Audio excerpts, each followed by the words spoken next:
On est obligé, on ne peut pas combattre un système aussi oppressif qu'est le spécisme avec des fleurs et des mots doux.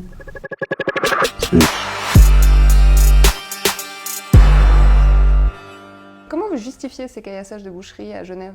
Alors, si on s'attaque spécifiquement à des boucheries aujourd'hui, c'est parce qu'elles étalent avec fierté les morceaux de cadavres des animaux qui ont été abattus. Les zones sans scène sont aussi visées, c'est juste que pour l'instant, c'est les boucheries, parce que c'est un geste symbolique.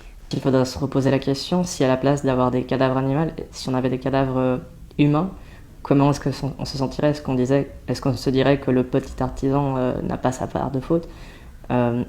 Chaque personne prenant part au spécisme a sa part de culpabilité. Vous dénoncez la violence en produisant de la violence, est-ce que c'est pas contradictoire? Nous, on fait des dégâts matériels. On ne veut pas commettre de dégâts sur des personnes physiques.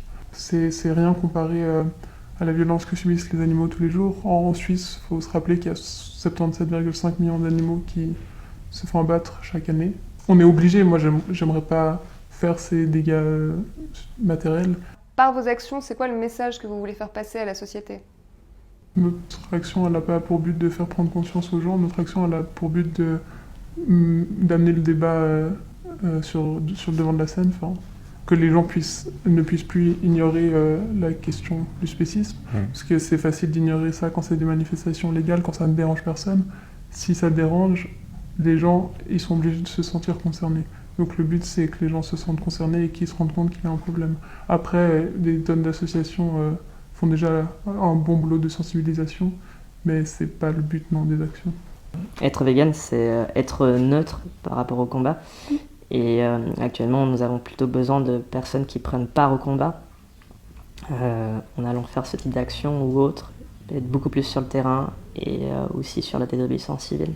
Tout comme les suffragettes, elles avaient l'opinion publique à dos, mais c'est à force de faire des dégâts matériels qu'à un moment donné, l'État a commencé à se poser la question comment faire pour stopper ces actions qui étaient indésirables. On parle beaucoup de non-violence, mais il faut savoir que dans chaque mouvement de lutte, il y avait aussi des gens plus violents, et c'est ça qui a permis aussi aux autorités de pouvoir discuter avec les gens moins violents.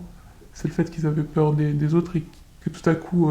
mais s'il y avait eu que des gens non violents, jamais ils auraient voulu discuter avec ces gens.